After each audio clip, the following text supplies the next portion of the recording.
Good evening, students. We discuss about our next lecture of accounts, in which we discuss some topics, new topics.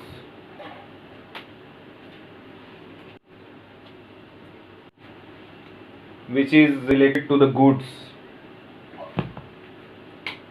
Okay, बेटा. And what is your first topic? अब बेटा आपने क्या किया था, goods के बारे में क्या क्या चीजें आप सीख चुके हो कि गुड्स आपने परचेज की, गुड्स आपने सेल की, गुड्स परचेज की हुई रिटर्न हो गई, गुड्स सेल की हुई रिटर्न हो गई. अब ये भी तो हो सकता है कि हमने गुड्स क्या कर दी बेटा, गिवन अवे एज चैरिटी, हमने गुड्स दान में दे दी. ऐसा नहीं हो सकता? हो सकता है. तो उस केस में हम क्या करेंगे? द गुड्स का अकाउंट तो कभी बनता नहीं है, और गुड्स आपने एज ए चैरिटी दे दी तो दैट इज योर एक्सपेंस. कौन सा अकाउंट है बेटा ये? Nominal account. और एक्सपेंस हमेशा क्या होता है? डेबिट होता है. तो चैरिटी का अकाउंट हम क्या कर देंगे? डेबिट कर देंगे.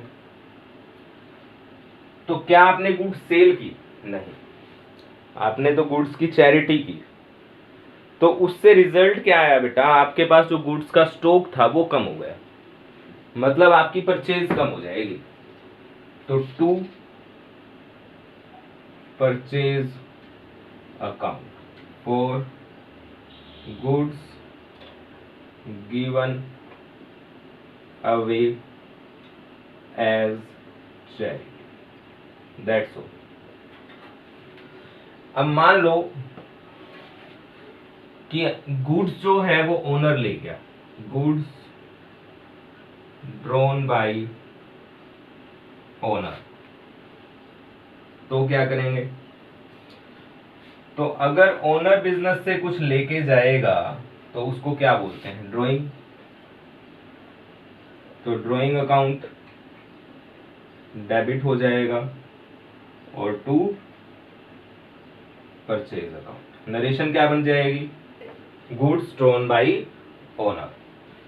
अब मान लो गुड्स जो है वो डिस्ट्रॉयड बाय फायर हो गई, गुड्स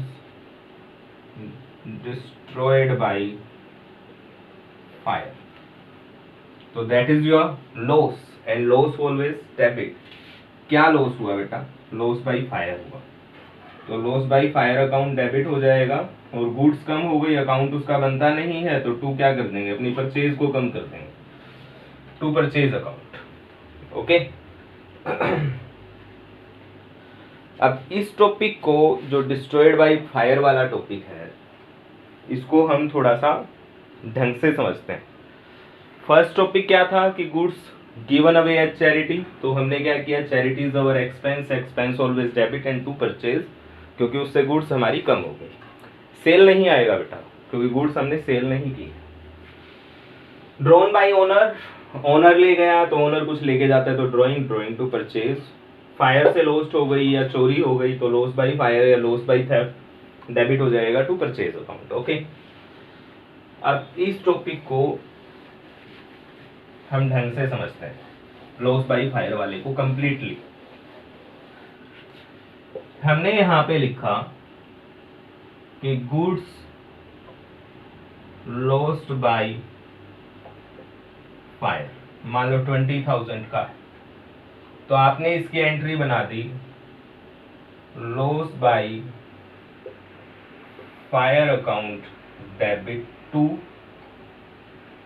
परचेज अकाउंट. नरेशन लिख दी goods lost by fire, amount लिख दिया आपने इसकी 20,000.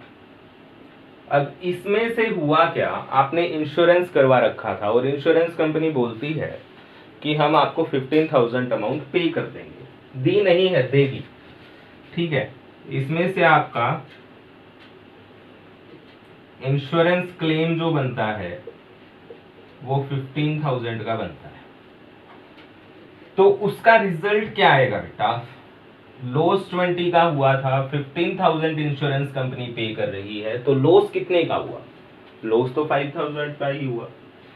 तो 15,000 से हमारा जो ये लॉस है ये कम हो जाएगा। इसको कम करने के लिए क्या करेंगे बेटा, डेबिट है तो क्रेडिट कर देंगे to loss by fire account 15,000। Okay, अब ये 15,000 आपको देगा कौन, इंश्योरेंस कंपनी, तो उसका अकाउंट आप डेबिट कर दोगे क्योंकि आपने उनसे ये पैसे लेने हैं, लिए नहीं है, लेने हैं, तो that is your assets and assets always debit. Okay, अब अगर ये 15,000 अमाउंट आपको इंश्योरेंस कंपनी पे कर दे, ठीक है, अगर हम लिख दें यहाँ पे कि इंश्योरेंस क्लेम आपको रिसीव हो जाए, तो कैश या बैंक जो भी आपके पास आएगा वो डेबिट हो जाएगा, और टू क्या कर दोगे, किसने दिए पैसे आपको, इंश्योरेंस कंपनी ने, और इंश्योरेंस कंपनी का अकाउंट बेटा क्रेडिट हो जाएगा by the amount of ₹15,000। That's all, इतना ही हो सकता है। या तो हमने इंश्योरेंस करवा रखा होगा या नहीं करवा रखा होगा। करवा रखा होगा तो इंश्योरेंस कंपनी हमें इंश्योरेंस क्लेम देगी, नहीं करवा रखा होगा तो हमारा लॉस हो जाएगा। ठीक है, then that's topic is over. Goods से रिलेटेड क्या क्या चीजें हो सकती हैं, गुड्स सेल हो सकती है, गुड्स परचेज हो सकती है, गुड्स सेल्स रिटर्न हो सकता है, परचेज रिटर्न हो सकता है, चैरिटी हो सकती है, ड्राइंग हो सकती है, लॉस बाय फायर हो सकता है, लॉस बाय थेफ्ट हो सकता है ना। तो गुड्स से रिलेटेड इससे एक्स्ट्रा और कोई भी टॉपिक आपको नहीं मिलेगा। ओके बेटा, तो इनको आप अच्छे ढंग से एक बार वेल प्रिपेयर करके देखोगे, 2 4 5 एग्जाम्पल इनके करोगे ताकि और अच्छे ढंग से आपको ये प्रिपेयर हो जाए। फिर हम इसकी प्रैक्टिस करेंगे in next lecture. Okay okay बेटा।